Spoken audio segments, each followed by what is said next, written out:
Matapos mananghalian sa ikalawang base camp, muling naghanda ang grupo ni Rainier para maglakad. Habang lumipas ang kanilang oras sa pag-akyat, paminsan-minsan ay tumitigil sila para magkuhaan ng litrato.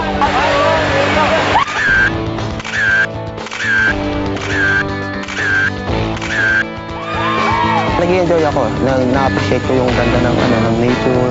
So parang nagkaroon ako ng advocacy na alagaan din yung nature, and through mountaineering, yung mga nakakasama namin, so sinasabihan namin na, bawal magtapon ng basura.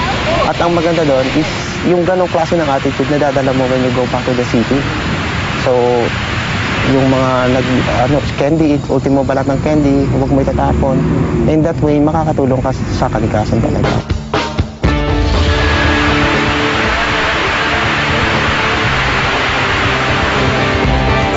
Isang oras na paglalakad, naramdaman na rin ng grupo ang pagod. Ilang pababa at pataas sa bundok ang kanilang nadaanan. Palalim sa kagubatan ng Pico del Oro. 15 minuto pang paglalakad at narating na ni Rainier ang pinaka-base ng bundok, Pico del Oro. Dito pwedeng magtayo ng tent ang mga mountaineers at magpalipas ng gabi.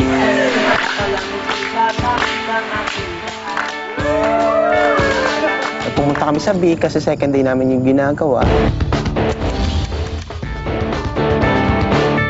Kinabukasan, salit-salita nilang inakyat ang tuktok ng bundok na animoy korteng tuka ng Loro.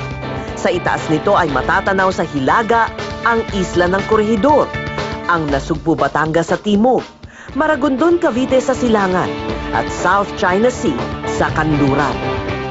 Bumalik kami sa base camp, kumain kami ng breakfast, and then nagligpit kami. Wala pa sa kalagitnaan ang paglalakad ng grupo palayo sa bundok ng Pico del Oro nang magpasya silang magpahinga at maligo sa waterfalls na kanilang dinaanan. Hindi nagdalawang isip si Rainier na maligo at talunin ang tubig nito.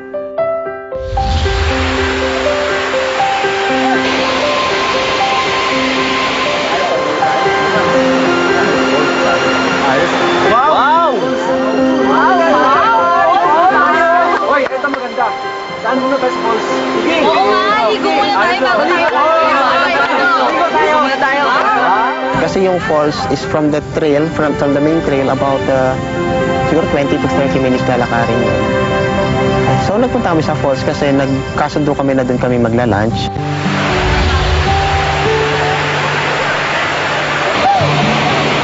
Pagkakita pa lang ni Rainier sa tubig, agad siyang lumusong dito at lumangoy.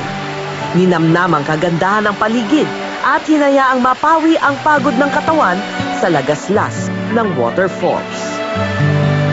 Maganda ba tong falls na to? Yeah, maganda naman. Kaso lang kapag summer, nauubos yung tubig niya.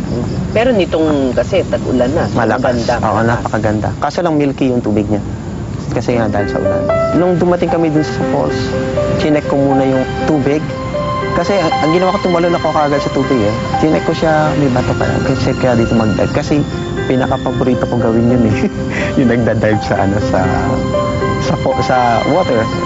Chinek mo rin yung depth, gano'ng kalalim. Malalim, hindi ko siya siguro mga 2 meters or so. Hindi mo maabot? Hindi ko siya maabot.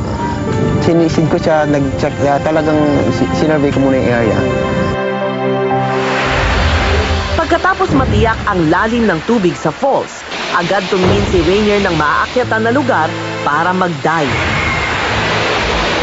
Habang nakatore siya sa isang mataas na bato at akmang tatalon, isang babala ang isinigaw sa kanya ng isang kasamahan. Kung pinakinggan ni Rainier ang sinigaw ng kanyang kasama, maaring nakaiwas siya sa kanyang masaklap na sasapitin.